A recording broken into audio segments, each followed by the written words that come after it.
this is Jackie Ross, your Stampin' Up demonstrator from Plano, Texas, and I'm excited to share with you a card that we did at our Stamp Club last month using the new Stamparatus. I know some of you already have your hands on this fabulous tool. The rest of you, if you didn't get in on a reservation, I'm afraid you have to wait till June, but we're going to do a card today using the Stamparatus, and I'm going to show you some great features and advantages to having this new stamping tool. The card we're going to be making is using the lots of lavender. It's actually a free item. It's a choice with your celebration rewards. So if you place an order of $50 or month before the $50 or more before the end of March 2018, this could be one of your choices as a free bonus stamp set. So let's go ahead and get started. And I'm going to show you from, I'm going to put the card over here, and I'm going to show you from beginning to end how we're going to set up the Stamparatus. It does come with instructions, but if you're like me, I'm much more of a visual person. I like to see it versus read how to do it. So the tool actually comes in several pieces for storage. So you have your clear acrylic plate here, which is how we're going to attach our stamps. And the great thing is, if I actually use it this way because I'm right-handed, but if you're left-handed, you could use it this way. And you know, once you start playing with this, you'll find whichever suits you best. So the Stamparatus is designed to work with our clear photopolymer stamps or the clear mount red rubber stamps. If you are using the clear mount stamps, you would use this base here. If you're using the photopolymer, which doesn't have that little foam cushion on it, then you would need to use the foam cushion that comes with your Stamparatus. The other thing it comes with are two magnets. These magnets, I tell you ladies, gentlemen, these magnets are very strong. They're designed to be able to hold your paper in place so that you always have a continually good hold on your paper when you're stamping. But these magnets are strong. You actually are given two. You have two when you get your Stamparatus, and they fit back here. I try and keep mine separate. I keep one on the front, and I only find, because they're a strong magnet, I find I really only need to use one. But and to prevent them from sticking together, I mean, if they get, I had them like this far apart and they closed up on me.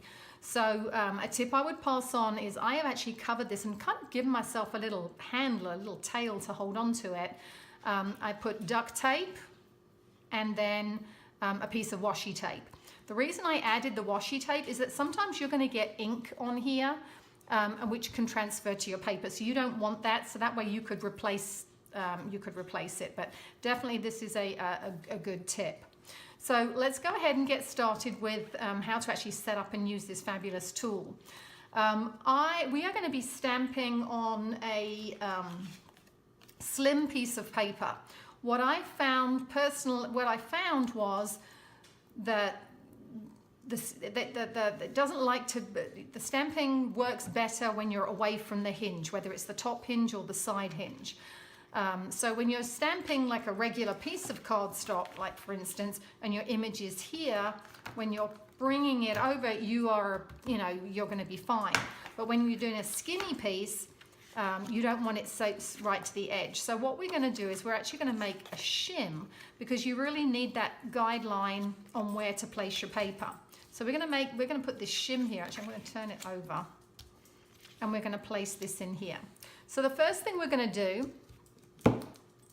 oh, and another tip that I just actually recently learned is that if you place your stamp set underneath here, it gives you a better place for your when you're attaching your stamps. So you're going to take your photopolymer stamp or your clear mount stamp, and remember, this is the image. This is the part that would go onto your clear acrylic block. So we're going to place this stamp side down where it needs to be positioned on here. And then I'm going to take my magnet to hold it in place, and I'm going to close up where it needs to go. So now we've got that in place. And actually, I'm going to move this down to here. That's going to be a better place. So I'm going to ink this one up. And actually, I'm going to deliberately ink it not perfectly. Oh, I need to move my magnet down a little bit. So, oh, still a little bit more. All right, so now when I stamp it, you can see I missed a piece here. That's the beauty of the Stamparatus. I can go back in, I can re-ink it. It works particularly well with solid images. You know, where you stamp it and then you just got a little bit that needs to be a little bit darker. You can add ink, keep going back with your ink until you get it, you know, where it needs to be. So we're just going to press a little more firmly on that side, and now we have that perfect image. So the next layer of color we're going to add is we're going to add our Wisteria Wonder. So the Wisteria Wonder, and again, all you're going to do is place it where it needs to go. I guess I should have brought my glasses out with me because I can't quite, okay, I think that'll be good. All right, so the Wisteria Wonder's going to go there. Now we're going to use this surface. I'm going to press that down again and bring it up. And I'm actually going to move my magnet up a little bit so it has a better grip on my papers. So now we're going to take our Wisteria Wonder, ink that up. You don't have to worry about getting ink on your surface here because it's not going to touch your paper, because it's not like when you use a clear mount stamp where you can sometimes rock and get the outside image. So this really works much better. Okay, so now we've got our next color. Now for the cool part. We actually have 4 surfaces that we can attach stamps to. So now we want to attach the leaves. So we're going to take our leaves, we're going to place those where they need to go. Oh my gosh, this is so cool. And then we're going to take this out. So can you see the hinges here? We're just going to have it perpendicular to the, and we're just to the tool, and we're just literally going to lift this up.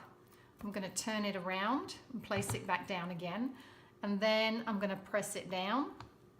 And again, attach those stamps to my plate. And now I'm going to ink. Again, add the green.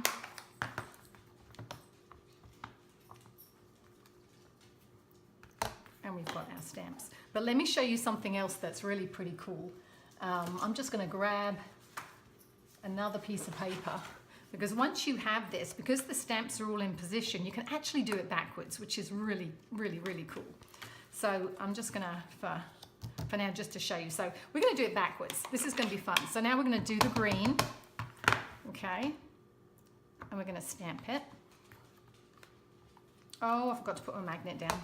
Guess let's put the magnet down, hold it in place. Okay, now we're going to take this up, turn it around, and add our wisteria. Because I just want to prove to you, it doesn't matter which way you stamp your, once you've got your stamps in position, it doesn't matter which way you stamp them, which order you stamp them, because the stamps are always going to stamp in the same place. Oh, like, actually, that's kind of cool like that. It's kind of arty without the image, without the, what do you call the sketched part of the image. Okay, so now we're going to go back to the part that's going to pull it all together. We're going to add our Memento Black Tuxedo ink. And then see, remember? And then we're going to stamp this. And look, we just did it backwards. Isn't that fun? But this is a really, really great tool. And the other tip I was going to say, for cleaning your stamps, I just take one big block, put them all on here. This is a great tip. Put them all on here. We can take this off. Oops. And this one off. And then we can take this to our Stampin' Scrub, clean them all at one time. Okay, so let's get back to finishing our card. Oh, the other thing I wanted to show you is don't store your Stamparatus. You won't be able to store it with both of these in place. You will need to take one of these out and place it on the top, otherwise you're going to crack it, but you can just store that somewhere. All right, so let's get back to our card. So the other thing we need to do is we're going to take our this is our wisteria cardstock. It's 8.5 by 5.5, scored at 4 1/4 for a basic card. And we're going to do we're going to use the Petal Burst embossing folder, and we're going to do some partial embossing. I always think it's much more interesting to maybe just emboss part of your card instead of the whole of the front. I mean, it's designed that you can put the whole card in here, but what I'm going to do is I'm just going to take it, maybe put about 1 inch across here, and then bring in my big shot machine, take my platform, I'm going to push this on here, put this on top. Ooh, now it's going to move for me. You know, when you normally do it, it's fine. As soon as you pull out that video to record, it's going to misbehave. Okay, so we're just going to roll this through here.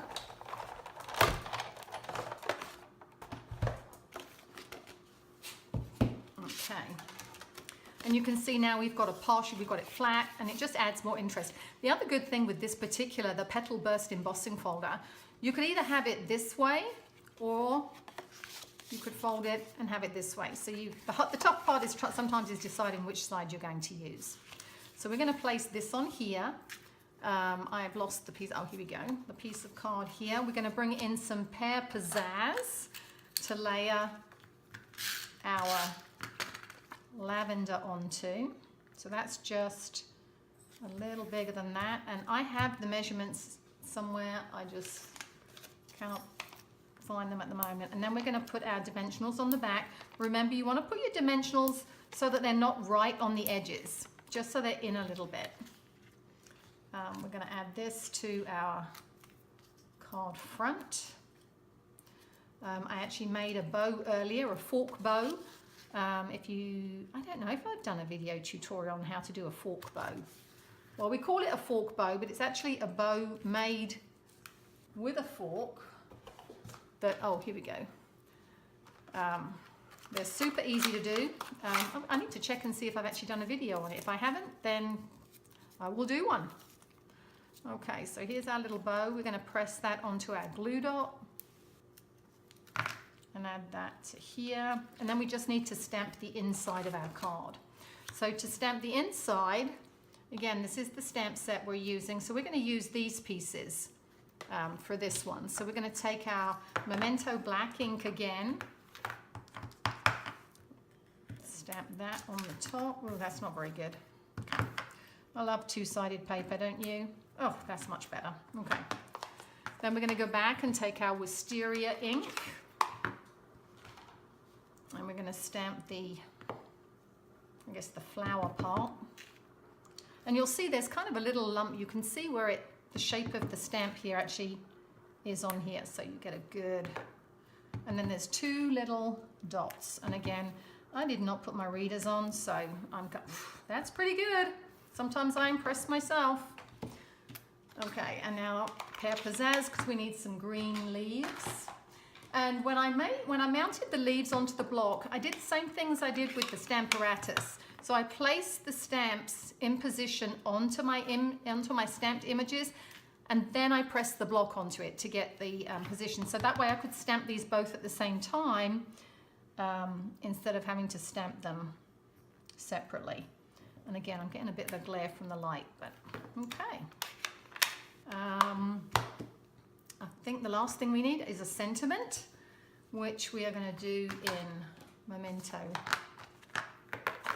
black. I don't know about you, but it doesn't matter. When I stamp, I always end up just with mess all around me. Okay. So happy for you. That comes from the Color Me Happy stamp set, which is actually a limited availability that was introduced when the blends came out. So then we need to stamp this.